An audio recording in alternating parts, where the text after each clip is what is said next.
MSW Media. I signed an order appointing Jack Smith. And nobody knows you. And those who say Jack is a fanatic. Mr. Smith is a veteran career prosecutor. Wait, what law have I broken? The events leading up to and on January 6th, classified documents and other presidential records. You understand what prison is? Send me to jail. Hey, everybody. Welcome to episode 30 of Jack, the podcast about all things special counsel. It is Sunday, June 25th. I'm Allison Gill. And I'm Andy McCabe. So first, we want to thank Brian Greer for speaking with us last week about the CIPA process, or the Classified Information Procedures Act. If you haven't listened to that episode yet, I highly recommend checking it out. There's lots of important information about what will likely be the next steps in the documents case. And you get to hear it from a guy, total pro, guy who spent his career in the CIA litigating those issues day in and day out. So speaking of the documents case, this week we had a magistrate judge granted Jack Smith's motion for a protective order over the unclassified discovery. And then, of course, Jack filed notice that he's begun production of that material. Additionally, Judge Cannon has set the trial date, and it is unclear whether she'll hold the proceedings, the final trial, in West Palm Beach, Miami, or the more conservative Fort Pierce. Yeah, and she set that trial date for August 14th. I don't know that that'll hold. We'll talk about that in a second. Bet a lot of money that it will not, but... But we also have a lot of January 6th investigation news. That probe continues. We'll discuss the Washington Post reporting this week about early delays in opening the investigation, along with new witnesses testifying before that grand jury in D.C., and what that could signal about how far along Jack Smith is in the probe. This includes major breaking news about new witnesses. And finally, we'll cover the findings of the Georgia investigation into voter fraud and how that bears on the special counsel's January 6th investigation. But Andy, let's start out with the documents case. What did we learn this week? So much. Well, as we do every week, we pick up the pieces and can really kind of make some interesting observations about what's happening. So really, the first thing that happened this week was Judge Reinhart. You're going to remember him as being the judge who signed the search warrant that enabled the FBI to go in and search Mar-a-Lago last August. Well, Judge Reinhart this week approved the protective order for unclassified materials. So a couple of things are relevant here. First, this is a very, very standard first step in any federal criminal case. And in fact, what happens usually, and what happened here, is the two sides get together. The government usually drafts the protective order. The protective order lays out the rules around how the evidence in the case that has to be given from the prosecution to the defendant, how that stuff can be handled. So in this case, they said things like, you can only share this information, this evidence, with people who are on the defense team. So that's the defendant himself and his team of lawyers. Trump can't post on social media things that he's learned in the evidence, things of that nature. So the government writes those rules, and the defendant's attorneys have already agreed to it. So they present the order in draft form to the judge. The judge really just basically rubber stamps it, agrees with the terms that the two sides have already agreed to. Yeah, and one thing that really stood out to me in the protective order, we talked about this a little bit last week, that has been approved this week, is that, they said there's going to be witness testimony, et cetera, but of the unclassified production of discovery, the reason that you can't share this with the public or put it out on Truth Social, or the reason Trump has to sit in a room with his lawyers to look at it and can't take copies with him, is because it could harm ongoing investigations. And they say plural.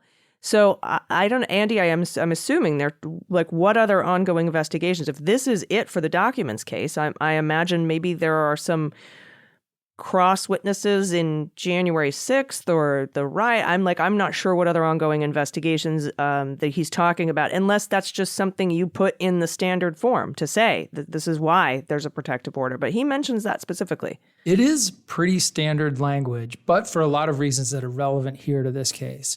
So it's important to remember that even when you're preparing for trial, there is still a fair amount of investigative activity that's still going on. So the government might be identifying new witnesses and interviewing people for the first time. You certainly wouldn't want to have someone publicly exposing evidence, like on Truth Social, that might undermine witnesses' independent recollections that you might want to have them testify about, right? You never want to you never want to poison a witness with information from someplace else. You just want what they saw or heard or experienced. So there's ongoing investigation relative to this actual case. But we also know that in this case, you've got the January 6th case going on. You have all these other kind of splintery investigative matters that seem to be connected, like potential financial frauds. We have the infamous Live Golf subpoena that we still haven't quite figured out. So really, any of that stuff that's arguably connected to Trump, you could fall into that category of ongoing investigation. So there's a lot of potential here on that count, and I think it was judicious of them to include that language in the order. Yeah, I agree. Also, aside from Judge Reinhart approving that protective order, pretty much immediately, Jack Smith turned around and filed his discovery production information, briefing on what he's producing. And that says to me a lot of things. First of all, I mean, he's ready to go with everything. And not only is he ready to go with everything, but I mean, some of the things in here, he's got all the testimony transcripts. So Trump has presumably now found out everyone who testified against him. That's absolutely right. Audio recordings, plural, by the way, of Trump during meetings with writers. We only know of one. And that those have been handed over. Right. Trump's own public statements that are going to be used against him in court, which is important. That's a big bucket. It's a huge list of things. It's a huge bucket. Even this week, he's continued to make really bad public statements. Confessions. Basically confessions on Fox News. That there's a whole file of confessions on Fox News, I'm sure, at the special counsel's office. Yep. And he's handing over Brady material. He's made a demand for reciprocal discovery. He's like, not only has he handed over the surveillance footage of Walt Nauta doing, playing musical boxes, but he's actually said, and to save you time, here are the exact timestamps of the relevant video that we will be using in court. So he's got, you and I talked a little bit about it. I'm like, do you think he waits and then prepares his whole pros memo first, or does he have it as he goes along? He's been clearly doing this as he goes along because he wasted no time. Once the protective order was signed, he said, all right, here we're producing. Here's everything we have, right down to the timestamps for you. It's all ready to go. And again, this is the unclassified stuff. But it's all still relevant to this particular prosecution and is under protective order. So Donald Trump can't share it. But what struck me, there's a lot of templated language in this document. But really, what struck me was how ready Jack Smith and his team was to just get the ball rolling. Yeah, no question. One of the biggest things that lawyers on both sides try to do over the course of this sort of litigation is to kind of manage their relationship with the judge.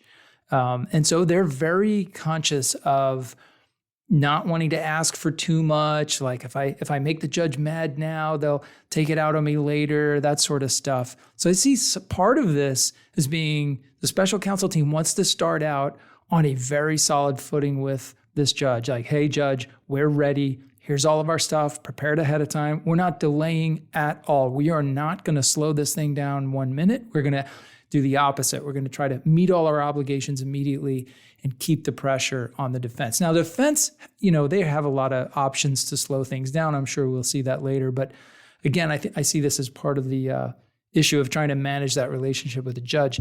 The other thing I thought was interesting is it's good to shed a little bit of light on what constitutes Brady material. Brady is kind of the reference to Supreme Court holdings that establish information, defines the information that the government has to turn over to the defendant. And this is particularly stuff that people who aren't familiar with trials would say, like, why on earth would you want to turn that over to a defendant? It's all stuff that could be good for the defendant. So it's right, exculpatory information. That's right. And it is a protection for criminal defendants.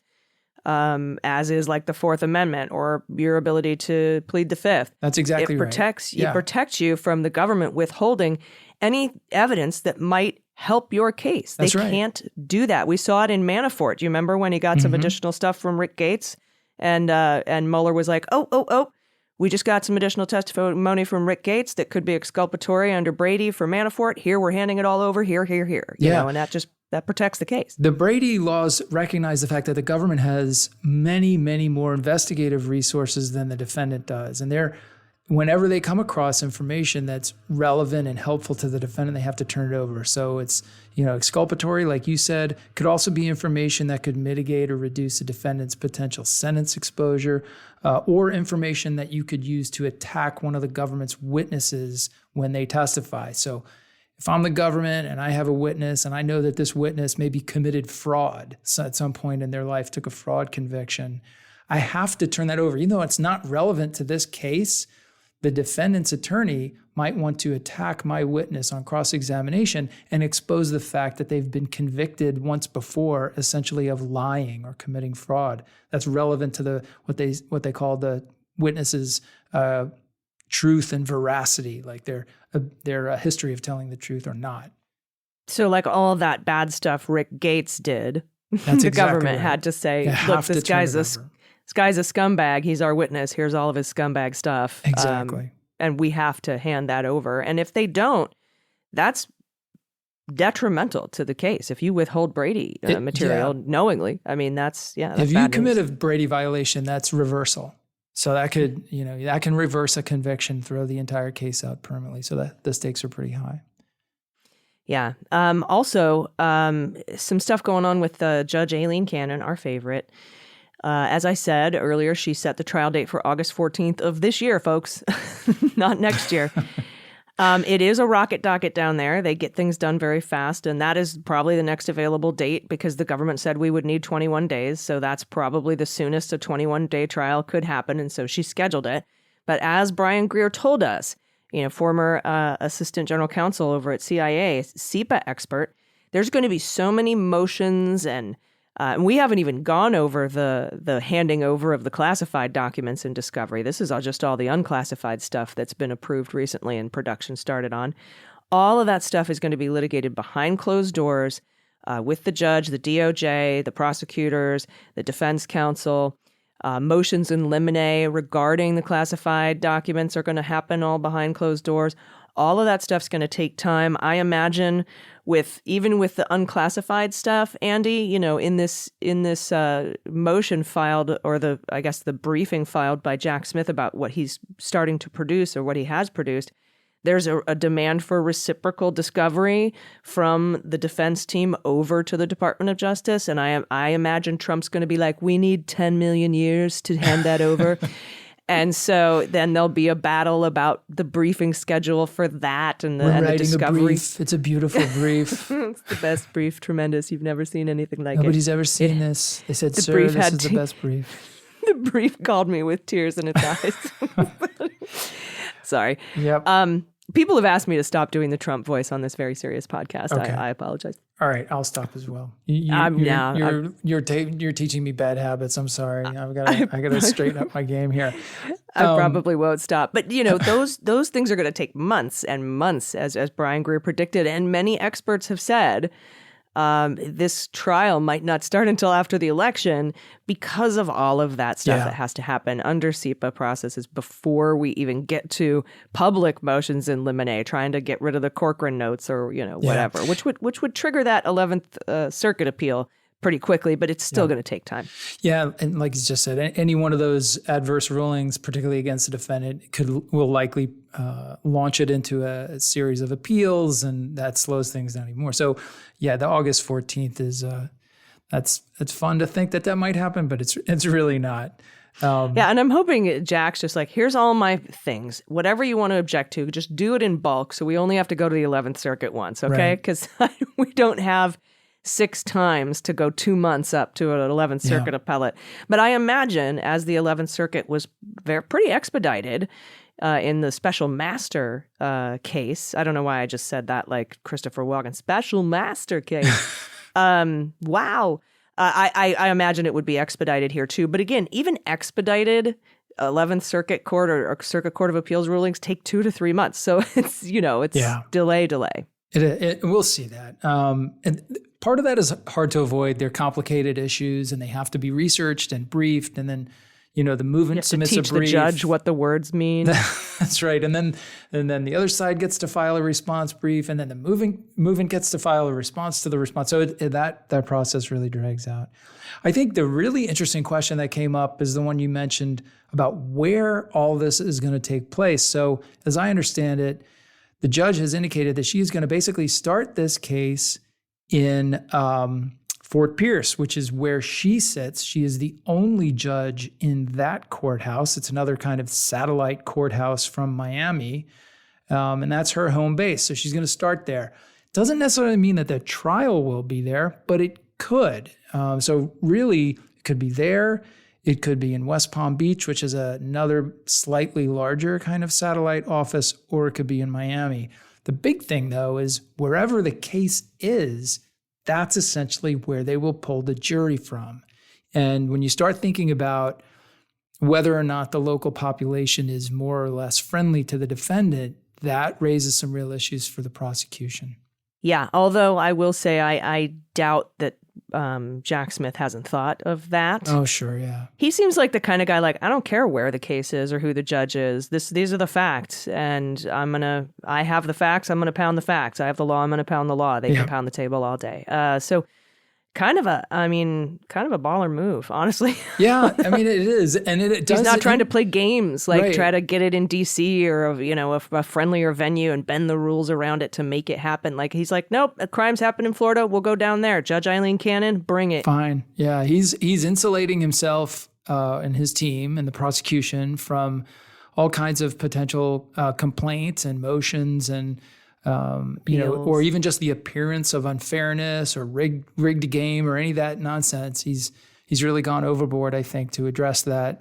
But we'll see. It only takes one really committed Trump-supporting juror to get in there and or judge. Yeah, and end this case with an acquittal. So stakes are pretty high. Yeah, I concur. We'll see what happens, though. Again, this is one of many investigations by the special counsel. We'll talk about more of them, but we have to take a quick break. Everybody stick around. We'll be right back.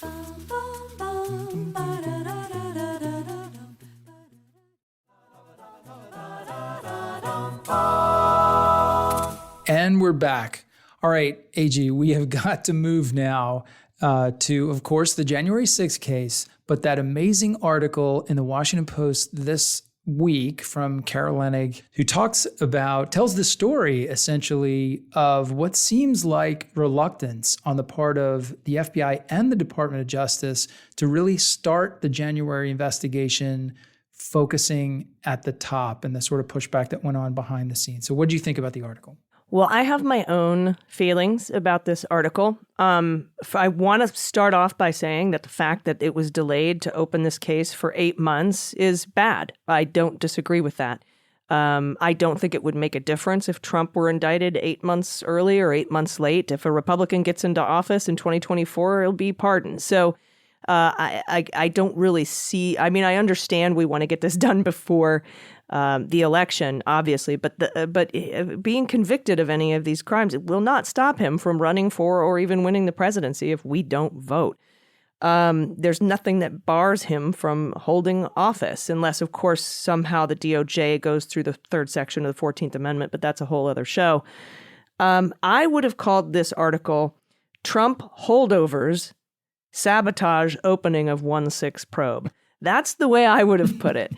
Because this seems to be a whitewashing of what Mike Sherwin and a guy named Dan Tuono did to folks who were trying to get the fraudulent elector scheme open, the investigation into Ali Alexander and Alex Jones and all of those leaders of the, Trump, I guess, above the boots on the ground people.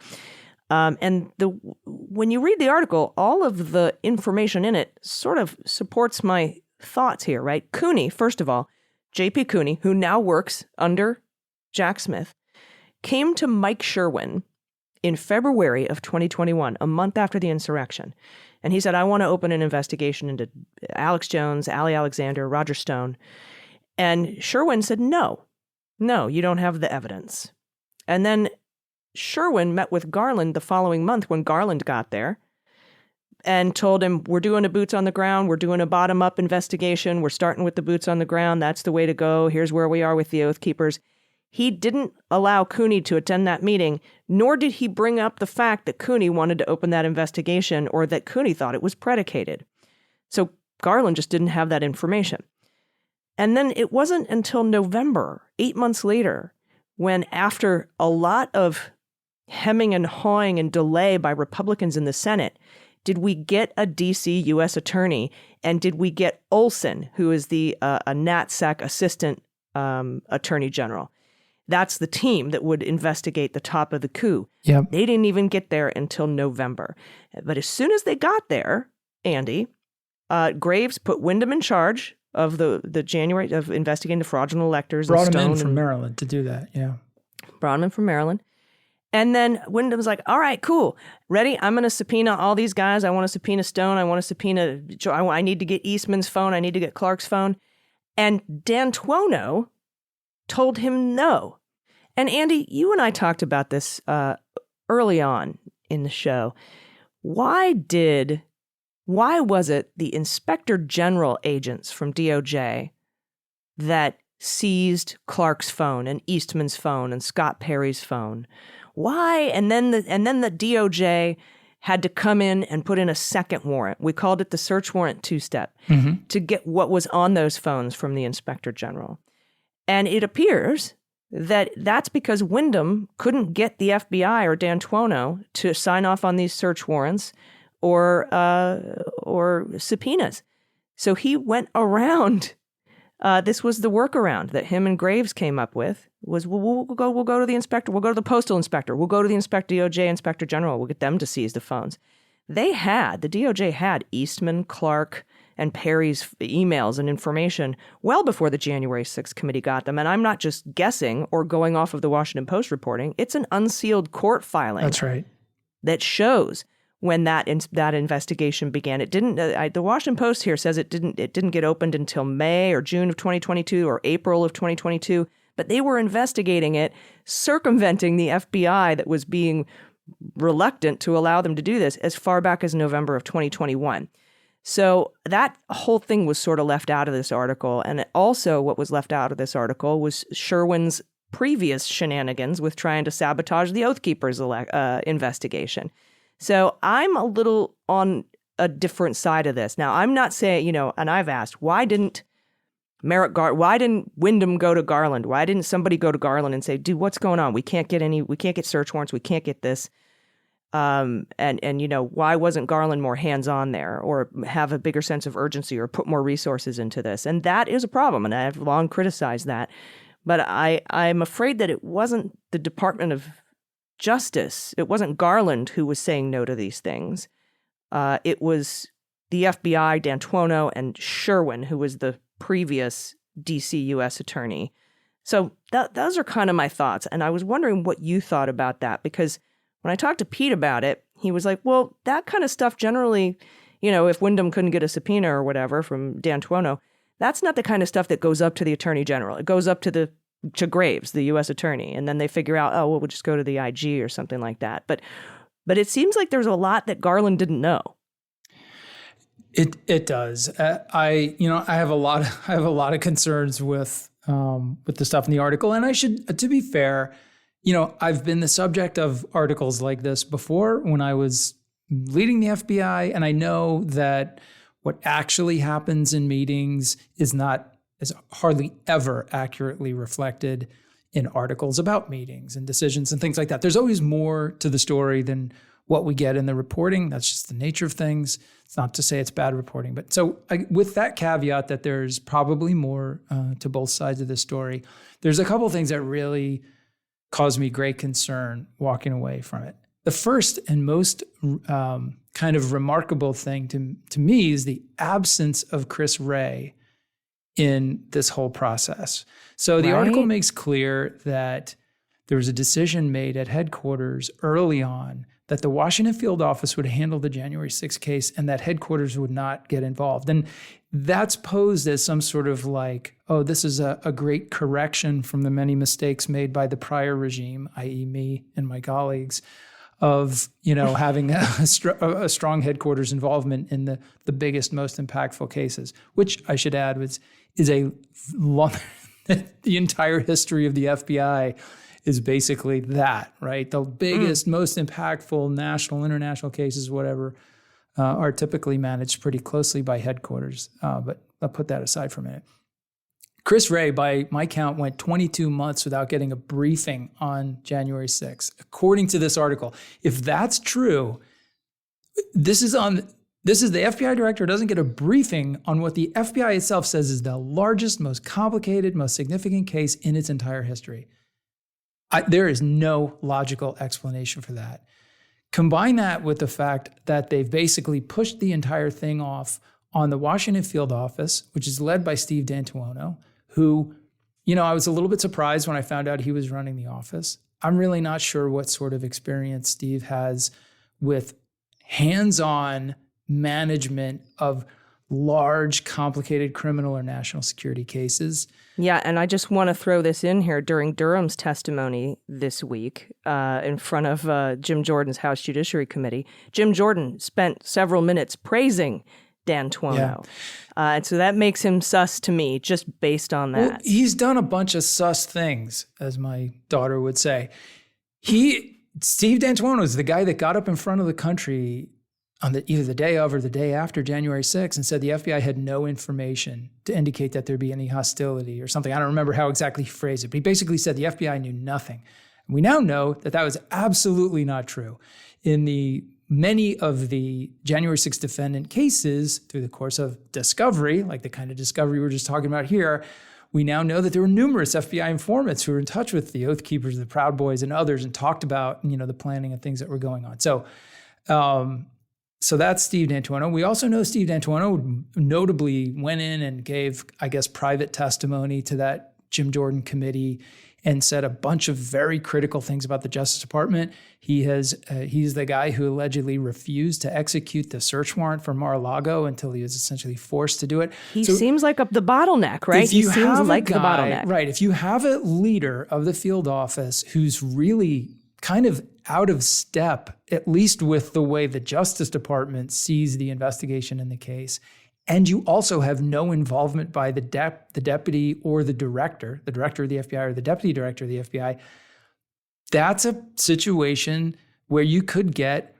a really lackluster response to a case that needs to be investigated thoroughly. And I'm not saying that the FBI didn't investigate January 6th. They did. They did a very aggressive and thorough and complete job of going from the ground up.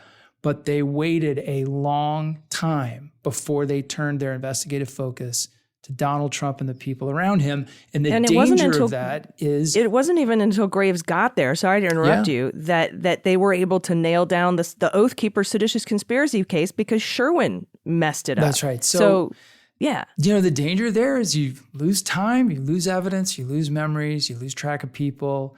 That is not a good idea for any investigation. So I have a lot of concerns about that.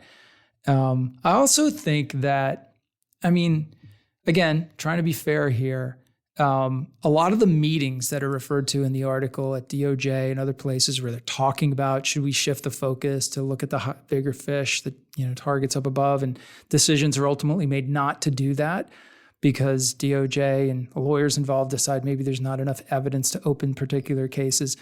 Those are very hard decisions, and reasonable people can differ about them, right? Yeah. It's not unreasonable and it's in fact very common for the FBI to come in and be pushing things and say, hey, we want to open these 5 cases, and DOJ pushing back and saying, you don't have quite enough predication to do that. And that's a frustrating at times, but still a comfortable tension between the two entities. It kind of keeps things in a reasonable balance. Here, it's totally different. Like, eventually you have DOJ screaming, here, take the search warrant, please go do something. And the Bureau seems to be really reluctant. So my question is that reluctance based on one person's whatever, poor judgment, bias, view of the case. Maybe in the case, that's the role of the guy who's leading the charge from the Washington field office, Steve D'Antuono. Or is this the very foreseeable result of an agency that has been relentlessly under attack for 5 years, being dragged through the woodshed time and time and time again for decisions that were made in 2016 and 2017, all of which have been validated, by the way. Nevertheless, let's put that aside. This is what happens. These sorts of baseless attacks about politicization in the FBI raise the threshold of how decisions are made and how investigations are pursued, because people don't want to become the next me. Nobody wants to be fired and publicly dragged through the mud and humiliated and investigated by one entity after another, and your John Durhams of the world and your Bill Barrs going out and tell the world, what terrible things the FBI did. Now we're going to go investigate them. All of that stuff has a corrosive impact on the people in the organization who very reasonably conclude, like, I don't want to be a part of that. And even unconsciously, I think it causes leaders in those meetings around those tables to really question, double question, triple question whether or not they could or should go forward with a particular matter. And that, I think, can end up being a very dangerous thing for the country. Yeah, that's what I think. And I agree. Even if it's the one or two guys that are bottlenecking it, using that as an excuse, it's a very real threat to the actual agents and analysts on the ground. Like, when I think of the National Guard being delayed, being sent out, and I think of Piat and those guys, like 5 guys in an office on a telephone saying, we don't like the optics since the George Floyd stuff. And I'm like, really? Is that the reason? But it can be used as an excuse. And I 100% agree that the relentless attack, I mean, think about it. You're in the FBI. You and 30 of your friends are being criminally questioned by John Durham, special counsel. Thank you very much. After he's sipping scotch with Bill Barr, the attorney general. And you're like, that's going to have a chilling effect. And that's actually the purpose of the relentless attacks on the intelligence community and the FBI coming from Donald Trump and his ilk. So whether it's one guy using it as an excuse to sabotage stuff, because there's a lot of stuff that D'Antuono threw a wrench in, to be honest. And I don't know if it's really because he truly is afraid of being investigated by Durham or, a combination. But he can certainly use that as an excuse because it does impact everybody else. Hey, it could be something as simple as like the message he got from the 7th floor, the director's office at the FBI was, don't use caution, use triple caution before going forward on these political cases. We don't want to subject this organization to the same sort of scrutiny as we have in the last few years. So be careful, be double careful, be triple careful. And that's enough right there to change the battlefield in terms of, is the FBI doing its job enforcing the law against everyone, including the political class, in an equal way? And the more you shift that balance, the further away from that you get. It's really concerning. Like this idea that, oh no, we're gonna do this like an organized crime case. We're gonna start from the bottom up. I got news for you. I did nothing but organized crime cases for the first 10 years of my career. Organized crime cases aren't run that way. Yes, you look at the little fish because they're the people who you can develop into witnesses more easily than, the head of the family. But you also target the head of the family from day one, from the very beginning, with things like Title III, electronic surveillance, undercover operations, because you don't just go start with Joe on the street doing hand-to-hand deals on the corner. You've got to go at all levels. You have to keep your eye on the prize. So the fact that they were satisfied with, let's just look at people for trespassing and not worry about whatever Donald Trump might have done, that's not how any case, certainly not how an organized crime case is investigated. No, and Cooney wanted to do it that way in February of 2021, got shot down. Wyndham wanted to do that when he got there, and Graves when he got there, and Olson when he got there at the end of 2021, got shot down. They had to circumvent. They had to go around and use the Inspector General to to seize Eastman's phone and Clark's phone. So it's a good piece. I think it's framed. I think it could be framed a little bit better. I think, anyway, we could have discussions about this for a very long time. I'm not saying that it was cool that it took 8 months to start this investigation by any stretch, but people just laying the blame, putting up a chyron, DOJ twiddled its thumbs for 8 months, I don't think is accurate. I think there's a lot of nuance here, and I agree. I think that's an overly simplistic analysis. There's a lot going on here. I think it's important that we get to these things, and I think it's a good piece for that reason. And I'd like to see more reporting on these lines for sure. Yeah, and we do have some new reporting today in the January 6th probe, but we have to take another quick break. Everybody stick around. We'll be right back.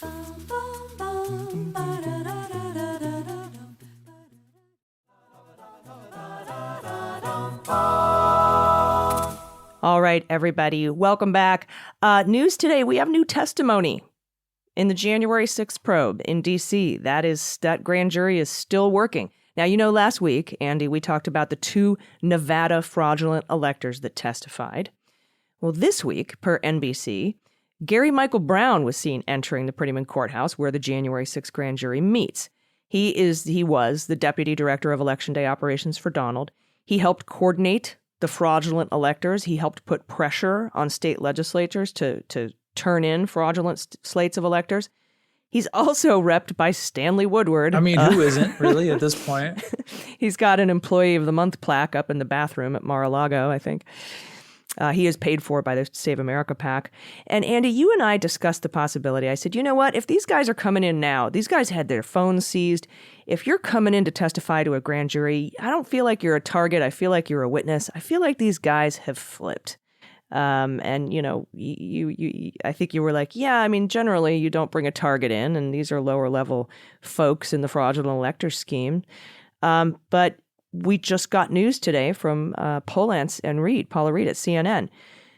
Those 2 Republican fake electors had received limited immunity. They had come in to testify earlier in the spring with all of the 100 or so fraudulent electors. Some of them, a handful of them, said, I'll take the 5th. And apparently Jack Smith said, nope, immunity, you got to come in now by the end of this month. I mean, he's putting timelines on this and getting it done. And it seems to me like these are the stragglers. These are the last little bits of information that he needs, opposed to the people who, cooperated voluntarily, like the 8 fraudulent electors who wanted immunity deals down in Georgia. So I think that's sort of where we're at. I think that's a fair assumption. And that is, you start out in front of your grand jury bringing in like basic fact witnesses, victims, people who were there, saw who shot John, that sort of thing. And then as you get deeper and deeper into your investigation, you really start to identify those people who could really provide key testimony. And many of those people are facing potential charges themselves. And it is that possibility of being charged criminally that causes those folks to go in front of the grand jury and invoke their Fifth Amendment right, which they have every right to do. So I do think that as you see them coming back now, this is the end of a process. It's obviously like everything's more complicated than it looks. It's not just about like saying, okay, I hereby immunize you, get in tomorrow. They've been interviewed for days by the prosecutors and the agents back in the office. These are people who have been told this is what we're planning on doing, and they've indicated a willingness to go along with that, because you want someone who's going to ultimately testify willingly. Like even if it is under a grant of immunity, you want someone who's going to be there, tell a story fully, completely, with detail, and make sense and all that kind of stuff. You don't want a hostile witness. So they've probably looked at all those people who were potentially chargeable, picked out the 2 or 3 that are they think could be most relevant, had the best access, were in the right positions to hear the right things and talk to the right people. And then they develop them as witnesses. And this is then how you get them in front of the jury just to nail down the testimony that you already heard back in the office. So it's probably what's going on here. Yeah, and CNN reported also that at least one other witness has spoken to investigators in the past 2 weeks outside the grand jury with an agreement that the person would be protected from potential prosecution. At least half a dozen witnesses have testified before the federal grand jury in D.C. over 4 days in the past 2 weeks. Half a dozen in 4 days, because they meet twice a week. Yep. In recent weeks, the special counsel's office has also shown interest in several members of Trump's post-election legal team who promoted baseless claims of widespread voter fraud, including Rudy Giuliani and Sidney Powell, as well as Jeffrey Clark. So a lot of these questions are swirling around those folks. And finally, CNN mentions that prosecutors have also continued to focus on potential financial crimes and money laundering after Trump raised millions of dollars off of false claims that the election was stolen. You and I have been talking about this pretty easy fraud case, right? Yeah, for sure. One former Trump campaign official who testified this month before the grand jury was asked about specific campaign ads and messaging produced as part of those fundraising activities. I mean, that all goes right to the heart of an alleged fraud, right? And that is that is one way that you can take a group of people who were, by their own account, I'm sure, providing legal advice to Trump and as he navigated the quandary of legal challenges of the election, and kind of separate them out from that. We're not going after you for the legal advice you provided. We're investigating you for having been a co-conspirator in this fraud to raise money off of fraudulent claims. You knew there was no validity to these statements. They were used in these advertisements, and you collected money as a result of that. So it's a pretty heavy hammer, especially to bring at a bunch of attorneys who typically see themselves operating under the cloak of attorney-client privilege at all times.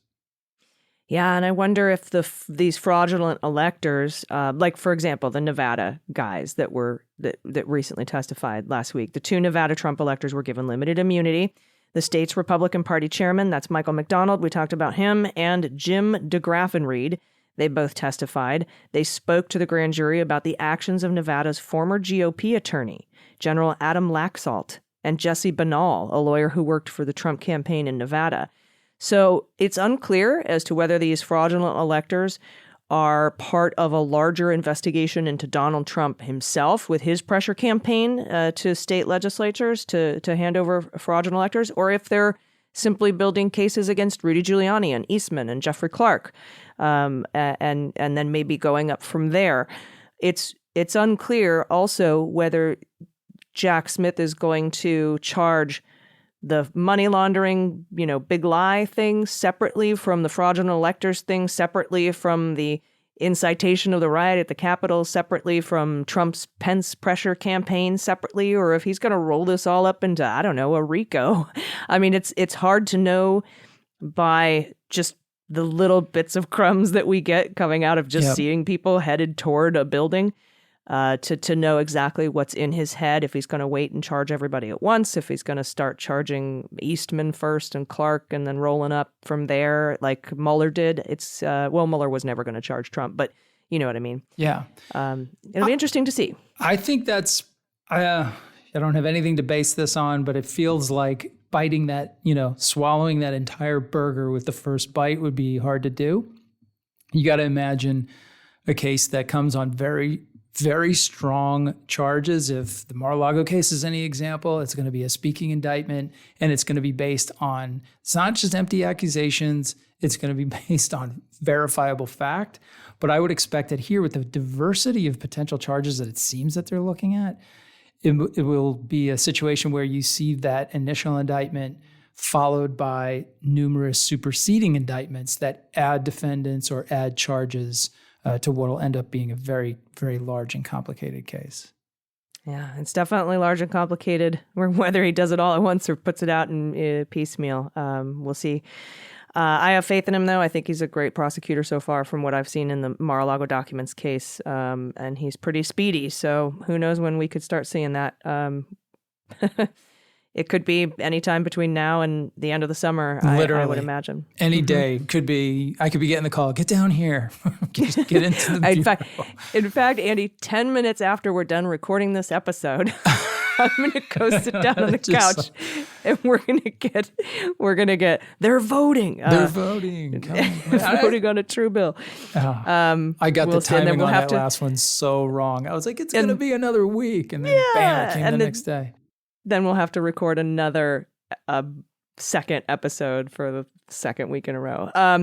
I want to talk a little bit about a couple of just wrap-up things that's going on, some evidence that will help in the January 6th case. Somebody else who is cooperating with the government today that could be relevant. It's a little hard to tell from the cooperation agreement.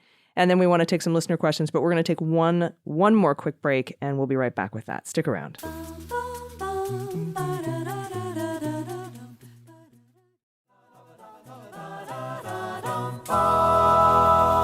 All right, everybody, welcome back. Andy, just to kind of piggyback on the last thing that we were talking about, amassing all of this evidence that Donald Trump knew that there was no voter fraud, particularly when he's trying to defraud donors to the non-existent election defense fund or, the Save America PAC. The Attorney General in Georgia came back with, they've done an exhaustive investigation, particularly into voter fraud in Georgia, the suitcases claim that Rudy makes. The infamous suitcases of ballots. Yeah, the Rudy video, right? Yep, and I was there in the committee room during the January 6th hearings when Shay Moss testified. Yep. And Ruby Freeman was there. And that was just heart-wrenching. I remember Harry Dunn getting up afterwards and making a beeline right for Shay Moss, giving her a hug and saying, thank you for telling your story. That's bravery. You're brave. And I know this would have a lot of bearing on the Fulton County, Georgia case. I know it will have a lot of bearing on Shay Moss and Ruby Freeman's defamation lawsuit against Rudy Giuliani. But it also, I think, bears on Jack Smith's January 6th, or at least wire fraud investigation, in that it is yet another exhaustive investigation as to whether voter fraud happened or not that shows that it did not happen. I mean, the stack of proof against voter fraud just keeps growing, and I assume he might subsume this into his arsenal of evidence as well. Yeah, it's a way of kind of slamming the door shut on what could be brought up by, you name the defendant in any one of these January 6 related cases. It's a way of kind of, having that card to play. Let's say Rudy Giuliani gets charged at some point, whether it's in Georgia or in federal court, and his defense is, well, I really thought there was, I'm telling you, there was fraud. I saw the video. There's fraud. They could then turn to the results of this other investigation and enter that as evidence. They'd have to have someone come in and testify from the Attorney General's office, but that's pretty easy to do. And they could really kind of slam that door closed, right, on that defense. So it's definitely a good thing for him to have. I think it's a really good thing for Fani Willis to have before she goes forward with her case. Yeah, along with folks like B.J. Pack, who wouldn't say, he was like, we looked at this, there was nothing, right. And then he, so there's just so much evidence that they knew, and this is just going to add to it. And then we're going to get to listener questions in a second, but I have a question before the listener question, Andy, because I saw the weirdest thing today. Owen Schroyer, who is InfoWars co-host, Alex Jones's right-hand man. He was at the Willard in the War Room on January 5th and January 6th. He was in the Friends of Stone encrypted messaging group. He cut a deal. I'm not in that one, just for anybody who's wondering. Whatever, Deep State. I know what you're that would be actually Deep State. Truly. He cut a deal with the government today. They, I guess, alleviated him of a few felonies in favor of pleading guilty to a misdemeanor. And when I looked, I'm like, oh, he flipped. He's got a cooperation deal, because there was a minute order a few days ago that said they were changing his, what's that called? A status update hearing to a change of plea hearing. I'm like, ooh. Here it comes. I was like, maybe he's flipped. And then we get this thing. Here's the cooperation agreement. I finally look at the cooperation agreement, and it's really narrow, and I'm very confused because generally, if you give up a couple felonies and let somebody plead down to a misdemeanor, you're getting a full cooperation out of that person. I've never seen this sort of cooperation. Can you read? There's only one sentence here, what he has to do in order to get this deal. Yeah, so the sentence is, It's very conveniently written under the heading of cooperation with additional investigation. So that kind of draws your eye right in. And it says, your client agrees to allow law enforcement agents to review any social media accounts operated by your client for statements and postings in and around January 6, 2021, prior to sentencing, meaning he has to grant the agents that access to those accounts before he's sentenced on this misdemeanor that he pled guilty to. So that is the sum total of the outstanding bill he has with the federal government, which is remarkable because I've never seen one like this. Typically, when you sign someone up as a cooperator, there's a whole process that you go through. You start with proffer sessions where they tell you everything bad they ever did. Also, those are frequently referred to as queen for a day because you can't actually get charged with anything you say in that session. And then you come to an agreement. Okay, this is the charge or charges that you'll plead guilty to. But you're obligated to cooperate with the government. And the cooperation piece is always written very nebulously. Like basically, you have to meet with the government, provide information and testimony. That could involve testifying in other trials and things, wherever and whenever the government wants you to. The government really holds a lot of leverage over you for an undefined period of time. And you don't get sentenced until the government decides that you are no longer of use to them in anything. So this thing is the opposite. It's like, all you got to do is let us into your Facebook account, apparently, before you get sentenced or whatever other social media. Yeah, that's what it says, right? It says social media acts. We get access to your social media accounts. I immediately go through the entire document and look for the government's definition of social media. Yeah. Does it include Signal? Does it include WhatsApp? Or is it just Facebook and Twitter and Instagram and Telegram and is Truth Social on there? So, but at first I was like, well, this is bullshit. Like, why? Who cares? If your Facebook posts are public. They must already have those. But then it occurred to me that if they have access to his social media accounts, that includes the private messaging that happens. And I was like, aha, because that would include any messages he sent to anybody via Facebook, whether it's a Facebook Messenger group or a Telegram Messenger group, that to anybody on or around January 6th. And that then could include people like Roger Stone and Ali Alexander and maybe some other folks they're looking at, because it didn't make sense to me just to get some Facebook posts to find and get his other co-rioters that day. You generally don't give a plea deal to somebody to get a lateral arrest of another co-rioter. No. It seems like you would go up from there. And so I think that, to me, that makes more sense. They clearly have a compelling interest in his communications on social media. And as you said, that interest would go beyond just like, who were you standing next to when you walked up to the Capitol? It's going to be, because he's interesting because he has access to people like Alex Jones and others. So that's probably what they're looking at. It's just a weird way to do it. It's almost like a consent search. It's like, if you imagine he had exposure in a criminal case that was basically based on his presence on the Capitol during the riot, right? And so they charge him with a couple felonies. They end up pleading him down to a misdemeanor. That has happened to many, many defendants so far, many of whom probably didn't have to cooperate at all. But keep in mind, like, if what they really are interested in is his communications with these other people, even in the days leading up to January 6th, they probably wouldn't have had probable cause to get a search warrant for those accounts. So and they're not going to get cooperation from Roger Stone and Mike Flynn and Bannon. This is a way to get to that content through this guy as a part of his plea agreement. Now, there's another way you could have done it. You could have just said to him, hey, we'll plead you out, but first you got to sign this consent to search, and we want to review all your accounts before the plea even goes through. I mean, I would have done it that way because who knows what happens after the plea goes through. But it seems like that's their goal here. What they think is important about this guy is his communications with other people. And this was a way to get at those communications. Not really easy to say exactly what people they're interested in, but when you look at where he comes from and who he hangs out with, it's a pretty interesting list.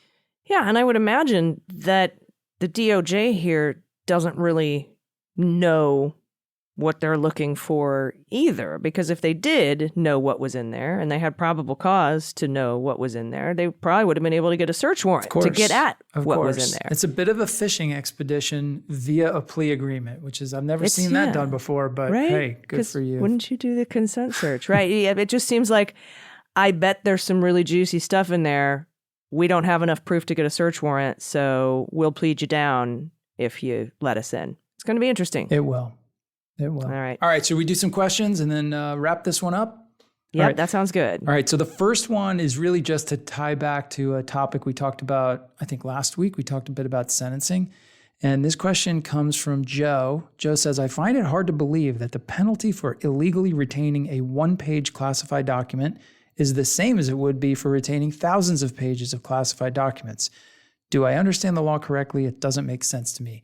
Well, Joe, you have it basically in substance. So the example you've given there's a very big difference between having one document, 1 page long, or having thousands of documents that are classified. And that difference would typically be played out in the way that case was charged. So it's a big difference between being charged with 1 count of violating the Espionage Act or 1,000 counts, right? But it is true that if convicted on all those counts, no matter how many you're facing, it's likely, especially if it was part of the same unlawful retention of classified or national defense information, it's likely that the sentence you received for each one of those counts would be served concurrently. So yeah, it seems, you were convicted of, let's say, I'll pick a number at random, 31 counts of violating the Espionage Act. How random. If you're convicted on all 31, it's likely they'll you can get 10 years, I think is the max. It's 10, but also there's a lot of factors in that as well. Yep. Right.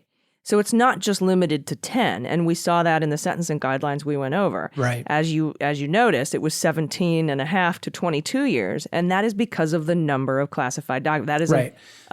And because he was a leader and because he obstructed. And so there's other factors that bring that number up a little bit above the max sentence. Even though you'd be sentenced probably concurrently, the sentence that you receive would reflect to some degree the number of documents that you had. It's complicated math, but it's not quite as absurd as it seems in your question.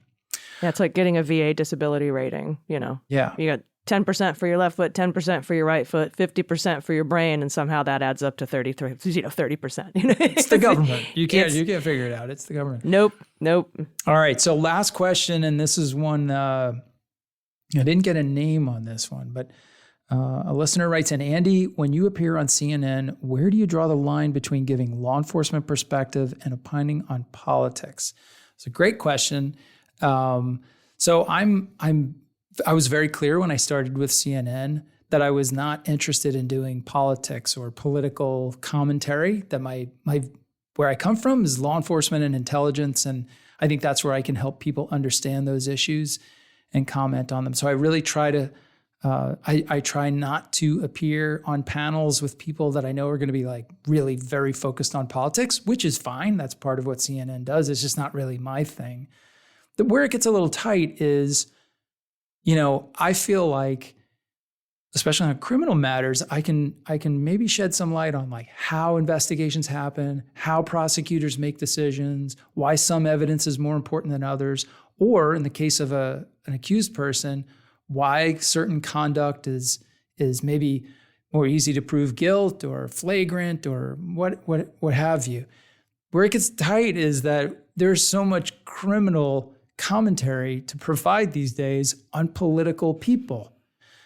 Speaking, of course, of our former president, Trump, and, many of the folks around him. So I try to keep my commentary on the criminal investigative relevance, but it invariably puts me in a position of having to address his alleged conduct, like, for instance, in the documents case. And so it's my opinion that it's a very strong case, and I think it's likely he'll be convicted. And just what we know so far shows that he did many, many things that he should not have done with some very sensitive material. Now, just because I'm saying a negative thing about the conduct of a political person, I don't believe that makes it political commentary. It's unfortunate that political people get involved sometimes in criminal matters, but you got to call it as you see it. So, well, just like whether you decide to open an investigation or not, if you didn't make those comments, that would be a political consideration. And, I think it's also just they're always going to like people like Jim Jordan are always going to say, you are politicizing the DOJ, you are weaponizing the DOJ just because you go after facts. Right. Or people. It just so happens your party is breaking the law more often. I'm sorry if that's the case. It is what it is, right? And I'm sure that over the arc of time, those things even out. You can look at DOJ and the FBI and see a pretty even Steven approach to one side and the other. But if the DOJ or the FBI stops investigating or opening cases because they're wary of doing work that involves or targets political people, that's the politicization of the Department of Justice and the FBI that we should be really, really concerned about. I never saw that in my work. But anyway, I don't feel like pointing the finger when the finger is deservedly pointed is a political act. Yeah, no, I agree. And that takes us back to that Carol Leonnig piece in the Washington Post with some of the reluctance within the FBI to get things done. That's right. All right. Well, thank you so much for your questions. If you have questions, you can send them in to hello@MuellerSheWrote.com. Put Jack in the subject line, otherwise it'll get lost in the shuffle, and we'll answer your questions. Andy, do you have anything else you want to talk about before we get out of here and find out that indictments are going to drop 10 minutes after we're done recording? No, I just want to get off this recording and run away before that happens. I'll be somewhere doing something fun instead of reading another indictment. No, I'm just kidding. I look forward to all the indictments that are coming. No doubt they're on their way, and we will be right here dicing through them and examining them with all of you, and I look forward to doing that. Yeah, me too. Everybody, I've been Allison Gill. And I'm Andy McCabe. We'll see you next week, or maybe later tomorrow on Jack. Stop.